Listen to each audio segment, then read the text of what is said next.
Hello guys, নমস্কার। This is me from my page and channel Trishna's lifestyle. তো আজকে আমি চলে আসলাম সম্পূর্ণ অন্যরকম একটা ভিডিও নিয়ে। আর এই ভিডিওটা হচ্ছে চিড়িয়াখানার একটা ভিডিও। বাংলাদেশ জাতীয় চিড়িয়াখানায় গিয়েছিলাম গত কয়েক মাস আগে। তো সেখানে গিয়ে কিছু ভিডিও ক্লিপ নিয়েছিলাম ছোট ছোট পশু পাখিগুলো, সেগুলোই আজকে আমি আপনাদের সাথে শেয়ার করব। তো গাইস, প্রথমেই আমরা যে প্রাণীটাকে দেখতে পাচ্ছি সেটা হচ্ছে বানর মামা। ওই যে দেখেন কত উপরে উঠে বসে আছে সে। দেন সেখান থেকে আমরা চলে গিয়েছি পাখির খাঁচার কাছে। আর এই পাখিগুলো সবগুলোই হচ্ছে মাছ খাদক পাখি। এখানে ছিল বক, পানকৌড়ি, নাম না জানা আরো অনেক পাখি। তো পাখিগুলোকে দেখতে কিন্তু বেশ ভালোই লাগছিল। এগুলো যেহেতু মাছ খায় তাই এগুলোকে সবগুলোকে এক জায়গায় রেখেছি, সাথে কিন্তু পানিও ছিল। দেন ফাইনালি অনেক খোঁজাখুঁজির পরে আমরা চলে এসেছি বাঘ মামার কাছে। তো বাঘ মামার খাঁচার কাছে এসে তো দেখলাম বাঘ মামা তিনটে ছিল। তিনটে বাঘ মামা তো আরামসে বসে বসে রেস্ট করছিল, যেহেতু গরমকাল সেহেতু তারা রেস্ট করছে অনেক সুন্দর করে। দেন আমরা চলে এসেছি আরেকটা বাঘ মামার খাঁচার কাছে। তো এইখানে এসে তো দেখছি আমি এই বাঘ মামা অনেকক্ষণ ধরে পায়চারি করেই যাচ্ছে করেই যাচ্ছে করেই যাচ্ছে। কেন এত পায়চারি করছে সেটাই তো বুঝতে পারছিলাম না। আমাকে দেখে কি তার ক্ষুধা লেগে গেছে নাকি সেটাও বুঝতে পারছিলাম না। তো সেটাই দেখে আমরা চলে গেলাম সিংহ মামার কাছে। তো সিংহ মামার কাছে এসে তো দেখছি সিংহ মামা আরামসে বসে আছে। দেখেছেন তো ওদের কত সুখ, ওরা খালি খায় আর ঘুমায়, আর কিছুই করতে হয় না। আর অন্যান্য মানুষেরা তাদেরকে দেখতে চলে আসে। তো যাই হোক, এখানে কিন্তু একটা সাইনবোর্ড দেওয়া ছিল, নিরাপত্তা বেষ্টনীর ভেতরে প্রবেশ করবেন না, প্রাণীকে ঢিল ছুড়বেন না, খাবার দিবেন না, খোঁচা মারবেন না, এরকম অনেক কিছুই লিখেছিল। দেন আমরা চলে এসেছি ভাল্লুক মামার কাছে। তো ভাল্লুক মামা তো অনেক অস্থির হয়ে আছে, প্রচন্ড গরম ছিল, হয়তোবা গরমে অস্থির হয়ে গিয়েছিল। যেতে যেতে তো আমি আমার একটা বান্ধবীকেই খুঁজে পেলাম, কারণ আমার হাজবেন্ড তো আমাকে জলহস্তি বলেই ডাকে। সাথে আমিও পেয়ে গেলাম আমার একটা জলহস্তি সাথীকে। তো সেখানে আমি মনোযোগ দিয়ে তাকে দেখছিলাম। সে কিন্তু খাবার খাওয়া নিয়ে অনেক ব্যস্ত ছিল, আমার দিকে তাকানোর তার কোনো হুঁশই নেই। আর এইদিকে দেখতে পাচ্ছেন অনেকগুলো জলহস্তি। আর এখানে কিন্তু অনেকগুলো জলহস্তির মধ্যে ছোট ছোট বাচ্চা ছিল। দেন আমরা যেখানে গেলাম সেখানে গিয়ে তো দেখতে পাচ্ছি অনেকগুলো ময়ূর পাখি, অনেকগুলো উট পাখি। তারা কিন্তু কেউ মোটেও ঝগড়াঝাটি করছে না, কারণ দুইটাই কিন্তু দুই প্রজাতির পাখি ছিল। তারপরেও কিন্তু ঝগড়াঝাটি কেউই করছিল না, দেখতে অনেক ভালো লাগছিল। আর ময়ূর পাখিকে দেখতে কিন্তু আমার বেশ ভালোই লাগে। দেন আমরা যেখানে গেলাম সেখানে গিয়ে দেখলাম যে এখানে একটা সিংহী মামি বসে আছে আর এখানে একটা সিংহ মামা বসে আছে। দুজন কিন্তু দুই প্রান্তে বসে আছে, এরা কিন্তু কেউই খাঁচার ভিতরে নেই।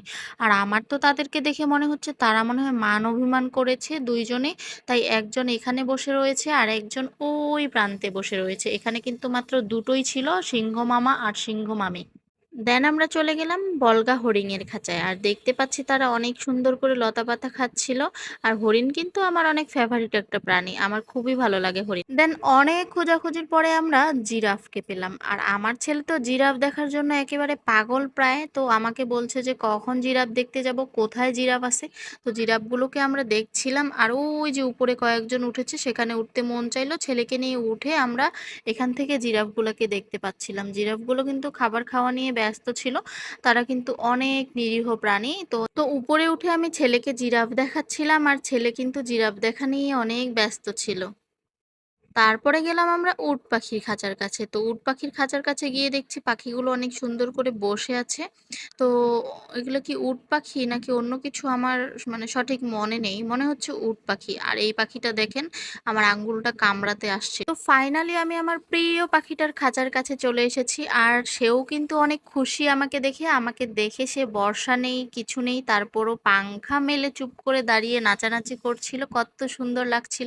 দেখতে দেখতে কিন্তু অনেকগুলো প্রাণী দেখে ফেলেছি। আর অনেকগুলো প্রাণী দেখার মধ্যে কিছু কিছু ভিডিও করাই হয়নি, কুমিরের ভিডিও করা হয়নি, আরও অনেকগুলো প্রাণীর ভিডিও করা হয়নি, ছোট ছোট অনেক প্রাণী ছিল। তো যাই হোক, এখানে চলে এসেছি জিরাফের খাঁচার। এখানে জিরাফ ছিল মোট তিনটা, তিনটার মধ্যে দুটো খাওয়া নিয়ে ব্যস্ত, আর একটা এখানে জানি কি করছে বুঝতে পারছি না। তো যাই হোক, সে আনমনে কি ভাবছে ভাবুক। তারপর আমরা চলে এসেছি ঘোড়ার কাছে। ঘোড়া তো আমরা সচরাচর প্রায়ই দেখি, তারপরও দেখলাম যে জিরাফের খাঁচার কাছে এখানে একটা ঘোড়া। আর ওই যে ছোট্ট একটা কি প্রাণী সেটা জানি না আমি। তারপর আমরা চলে এসেছি হাতির কাছে। তো এই হাতির এখানেই নাকি একটা বড় দুর্ঘটনা ঘটেছে এই ঈদের সময়। তো আপনারা যারা চিড়িয়াখানায় যান বাচ্চাদেরকে খুব সাবধানে রাখবেন, কারণ বাচ্চারা তো ছোট, ওরা তো বোঝে না। আর আমাদেরকে ওদেরকে সাবধানে রাখতে হবে।